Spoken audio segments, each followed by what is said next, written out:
family claims and state that Meghan had a hysterectomy. How can a woman with a hysterectomy be pregnant? And most of all, why did the royal family go along with this? And what's going to happen now that this has come out? This is a punishable crime. This is fraud in the highest level. There are moments in public life when the carefully constructed walls around a person's private world begin to crack, not from the outside, but from within.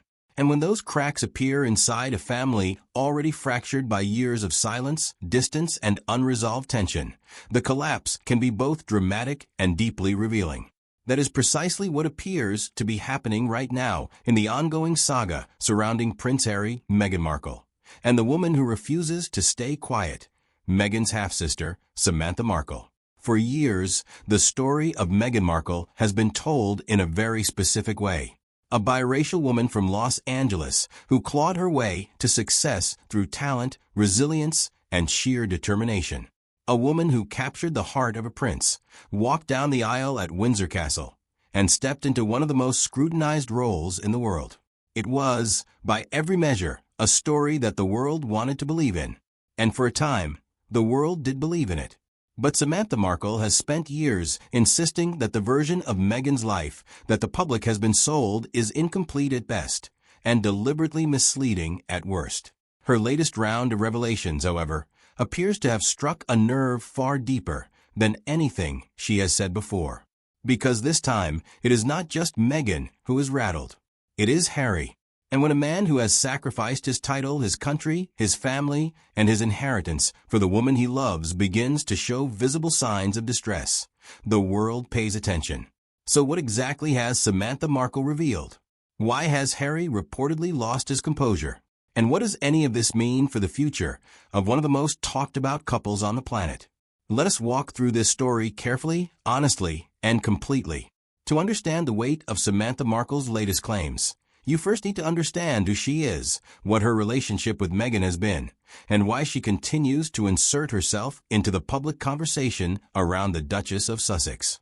Samantha Markle is Meghan's half-sister from their shared father, Thomas Markle Sr. The two women grew up largely separately. Samantha is significantly older than Meghan, and their relationship was never particularly close in the way that full siblings raised in the same household might be. For much of Meghan's rise to fame, first as an actress on the television series Suits, and then as a royal fiancée, Samantha remained on the periphery, largely unknown to the general public. That changed dramatically when Meghan and Harry announced their engagement in November 2017. Suddenly, everyone wanted to know about Meghan's background, her family, and the people who shaped her. Samantha stepped forward, and she did not come bearing congratulations. Instead, she came with grievances, corrections, and a counter-narrative that has never stopped evolving. Samantha has consistently argued that Meghan deliberately distanced herself from her father and her broader family as part of a calculated effort to present a cleaner, more sympathetic public image. She has accused Meghan of fabricating or exaggerating aspects of her upbringing, of cutting off family members who did not serve her ambitions, and of constructing a version of her past that conveniently omitted inconvenient people and complicated truths. Now, to be clear, and fairness demands this, Samantha Markle's credibility has been questioned repeatedly. Courts have weighed in on some of her specific claims. Her motivations have been scrutinized. And Meghan supporters have consistently argued that Samantha is a bitter, attention-seeking figure who profits from controversy and resentment. Those arguments deserve to be heard and considered. But here is what makes the current moment different from everything that has come before. The specific nature of Samantha's latest claims, combined with the reportedly visceral reaction from Prince Harry himself, has elevated this story from tabloid fodder to something that demands serious, sober examination. The phrase secret family is one that carries enormous emotional weight. It implies concealment. It implies shame. And it implies that someone has made a deliberate decision to erase people from their story who perhaps deserve to remain in it.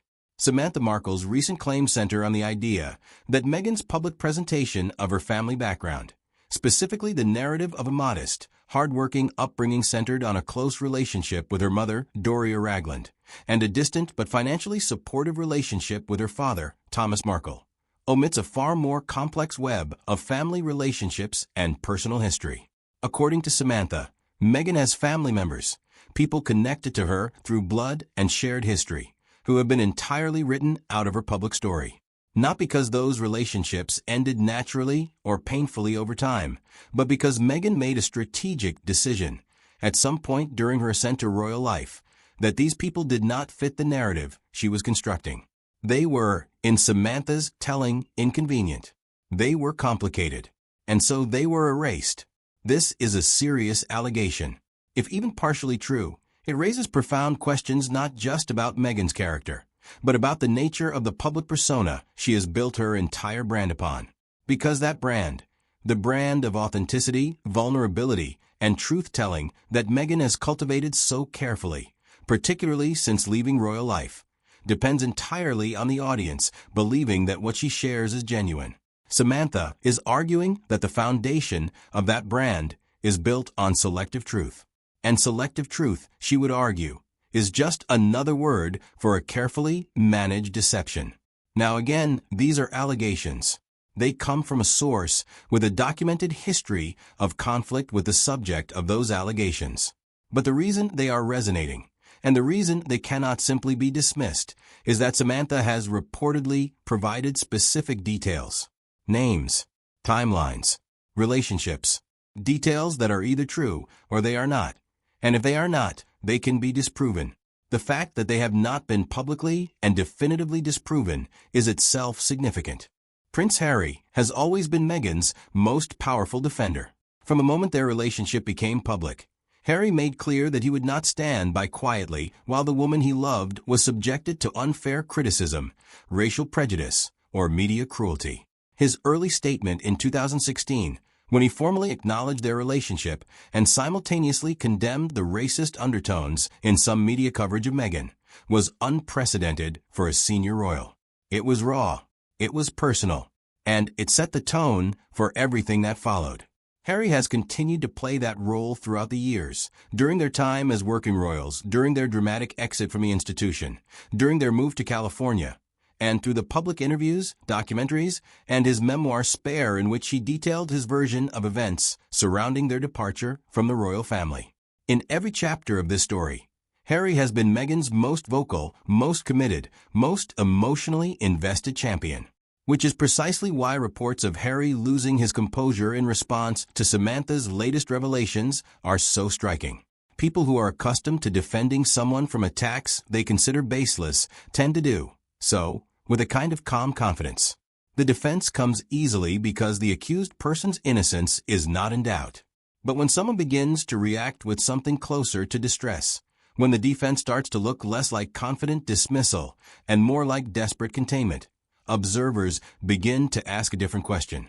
Not is this accusation unfair, but rather does this accusation land somewhere close to the truth? We are not in a position to know what Harry knows. We are not inside their home, their conversations, or their relationship. But what we can observe, what the public can see, is that his reaction to these particular claims appears to carry a different emotional weight than his previous responses to criticism of Meghan. And that difference is impossible to ignore. There is a very human dynamic at play here. When someone we love is accused of something, our first instinct is to defend them. But when the accusation comes with specific details that we cannot immediately counter, when it comes from someone who was present for the events being described, and when it touches on aspects of our partner's past that we may not have full knowledge of ourselves, the defense becomes harder to mount.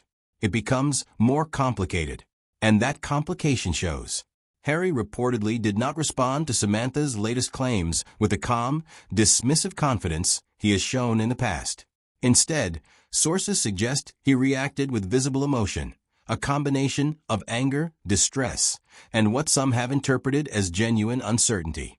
That uncertainty, whether real or perceived, is now the story within the story.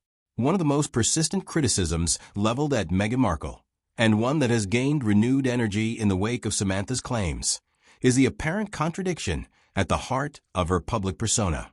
On one hand, Meghan is a fierce and vocal advocate for privacy. She has spoken extensively about the damage done by media intrusion, the psychological toll of constant public scrutiny, and her desire to protect her children from a kind of exposure that she and Harry experienced as working royals. On the other hand, Meghan has also been extraordinarily willing, even eager, to share deeply personal aspects of her life with the public, when doing so serves a purpose she supports. The Oprah Interview, the Netflix documentary series, Harry's memoir, her own podcast, her social media presence. These are not the choices of someone who simply wants to be left alone. They are the choices of someone who understands the power of storytelling and who wants to control which stories are told about her and how. That is not necessarily a criticism in itself. Every public figure manages their image to some degree. Every person chooses which aspects of themselves to share publicly and which to keep private. There is nothing inherently dishonest about curating your public persona. But the contradiction becomes meaningful when the curation involves not just choosing what to share, but actively suppressing information that others, particularly family members, wish to share. When privacy becomes a tool not for genuine protection, but for narrative control, it starts to look less like a value and more like a strategy. And that distinction matters enormously, both ethically and in terms of public trust. Samantha's argument, stripped to its essence, is that Meghan's claimed desire for privacy is selectively applied. She shares what helps her. She suppresses what hurts her. And the family members who know the parts of her story that don't fit the carefully constructed narrative find themselves on the wrong side of that calculation, cut off, discredited, and dismissed. Whether that characterization is entirely fair, partially fair, or fundamentally unfair is genuinely debatable. But it is a coherent argument, and it is one that a growing number of people, including, perhaps, some who have long been sympathetic to Meghan, are finding difficult to simply wave away. One of the most fascinating and underexplored dimensions of this ongoing saga is the position it places the British royal family in. The institution that Harry walked away from, the family he described in unflattering terms in his memoir and in multiple public interviews, now finds itself in the peculiar position of being implicated in whatever truth ultimately emerges from this story. Because if Samantha's claims about hidden family relationships and concealed personal history have any basis in fact, the question inevitably arises: how much did the palace know?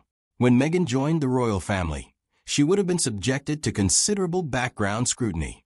Royal households have access to resources and intelligence networks that most private families do not.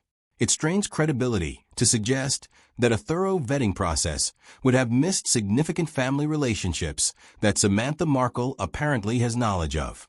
So either the palace did not know, which raises questions about the thoroughness of their due diligence, or the palace did know and made a decision about how to handle that information. If the latter, the question becomes whether that decision was to address the issue directly and privately, to ignore it, or to actively participate in the management of a public narrative that concealed certain truths. None of those possibilities is entirely comfortable, and all of them add layers of complexity to an already extraordinarily complicated story. The royal family has, for its part, maintained its characteristic public silence on all matters relating to Harry and Meghan since their departure from royal life. That silence has sometimes been interpreted as dignity, sometimes as indifference, and sometimes as a calculated refusal to engage with narratives that the institution considers beneath its response. In the current moment, that silence is being interpreted by some as yet another data point in a growing body of evidence that there is more to this story than anyone in a position of official authority is willing to acknowledge publicly. Harry and Meghan left the royal family with a very specific plan. They would build their own brand on their own terms, funded by their own commercial partnerships, and defined by their own narrative. For a time, that plan appeared to be working. The Oprah interview generated enormous global attention. The Netflix deal brought in significant revenue. The memoir was a bestseller. The podcast attracted listeners. They were, by conventional measures of media success, doing well. But brand building in the modern era is an extraordinarily precarious endeavor, particularly when the brand is built on the personalities of real people rather than on products or services. And when those personalities become the subject of credible controversy, when the stories that underpin the brand begin to be contested by people with first-hand knowledge, the brand itself becomes vulnerable in ways that no amount of strategic communications management can fully address. The foundation of the Sussex brand has always been authenticity. Harry and Meghan have presented themselves as people who chose truth over comfort, who sacrificed privilege for integrity, who walked away from power and money because they valued honesty and freedom more than titles and tradition. That is a compelling story. It is a story that resonated with millions of people around the world. But authenticity as a brand value is uniquely fragile. Unlike quality or innovation or reliability, which can be demonstrated and measured, authenticity is entirely dependent on perception and trust. The moment a meaningful portion of your audience begins to suspect that the authenticity you have been selling is itself a performance, that the vulnerability is staged, that the truth-telling is selective, that the openness is strategic, the entire edifice becomes unstable. Samantha Markle's ongoing campaign to tell a different version of Meghan's story is, whatever its motivations, a direct attack on the foundation of that brand. And the more specific, the more detailed, and the more verifiable her claims become, the harder it is for Harry and Meghan to simply dismiss them as the bitter complaints of an estranged family member. They face a genuine dilemma. Responding directly to Samantha's claims risks amplifying them, lending them credibility, and potentially opening doors to further revelations that could be even more damaging. Not responding risks allowing the claims to fill the silence, gaining weight and momentum through repetition and the public's natural inclination to assume that silence implies guilt. Neither option is good. Neither option is safe. And the fact that they appear to be choosing silence for now does not mean that silence will continue to serve them indefinitely. There's something important that needs to be said about the nature of how stories like this one are received and processed by the public. We live in an era of extraordinary media fragmentation, in which different audiences consume different versions of the same events and draw completely different conclusions from the same set of facts. The people who love Meghan Markle and see her as a symbol of resilience and grace will interpret Samantha's claims as malicious fabrication. The people who have long been skeptical of Meghan's public persona will interpret those same claims as confirmation of long-held suspicions. Neither of those reactions is entirely rational, and neither of them serves the actual goal of understanding what is true. What the public deserves, and what thus far it has not received, is a clear, honest, and complete account of Meghan Markle's family background, personal history, and the decisions she made during the pivotal years that led her from actress to duchess. Not a version crafted by Meghan's communications team. Not a version crafted by Samantha's appetite for attention and conflict. But a version that is grounded in verifiable facts, corroborated by multiple sources, and held to the same standards of evidence that we would expect in any serious journalistic or biographical account. Whether that account will ever emerge is an open question. Powerful people and powerful institutions have powerful tools for suppressing inconvenient truths. But history suggests that those tools are rarely sufficient in the long run. Stories have a way of coming out. People have a way of talking. Documents have a way of surfacing. And the harder someone works to control a narrative, the more suspicious people become about what that narrative is designed to conceal. Before we conclude, it is worth pausing to ask a question that gets lost in the drama and the gossip and the breathless coverage of royal intrigue. What, exactly, do we owe public figures in terms of scrutiny? And what do they owe us in terms of honesty? Meghan Markle chose public life. She pursued it as an actress. She embraced it as a royal. And she has continued to cultivate it since leaving the institution. Harry, born into public life, has made repeated choices to remain within it, through interviews, books, and media partnerships, rather than retreating into the private existence that would have been available to him had he wished it. When you choose public life, particularly when you build a brand based on sharing your personal story, you invite scrutiny. You create an implicit contract with your audience that the story you are telling is true. And when people who were present for the events of that story emerge with different accounts, the audience has every right to want to know who is telling the truth. At the same time, fairness demands that we hold accusers to the same standards as the accused. Samantha Markle's claims must be evaluated on their evidence, their specificity, and their verifiability, not simply accepted because they are dramatic or because they confirm what some people already believe about Meghan. The truth in situations like this is almost always more complicated than either side wants to admit. People are rarely purely villainous or purely victimized. Families are messy, complicated, and shaped by years of pain and misunderstanding that outsiders can rarely fully comprehend. And the public consumption of that messiness, the voyeuristic pleasure that many people take in watching the powerful stumble, is not always the most noble expression of our curiosity about other human beings. Prince Harry losing his composure in the wake of Samantha Markle's latest revelations is, at its core, the image of a man who has staked everything: his family, his title, his country, his inheritance, his identity, on one relationship and one story. When that story begins to be contested in ways he cannot easily dismiss, the emotional cost of that investment becomes visible in ways it perhaps never has before. Whether Samantha Markle's claims are fully true, partially true, or substantially exaggerated, they have accomplished something that years of tabloid criticism and royal family tension have not. They have made Harry look uncertain. And in the carefully managed, strategically curated world that he and Meghan have constructed for themselves in California, uncertainty is perhaps the most dangerous thing of all. The story of Harry and Meghan is not over. It has many chapters still to be written. But the chapter being written right now, the chapter in which the cracks in their carefully constructed narrative are becoming too large to paper over, may prove to be one of the most significant yet. What happens next depends on choices that Harry and Meghan alone can make. They can continue to say nothing and hope the story fades. They can respond directly and risk amplifying it. Or they can do something far braver and far more difficult than either: tell the complete truth on their own terms, before someone else tells it for them. The world is watching, and the world, as it always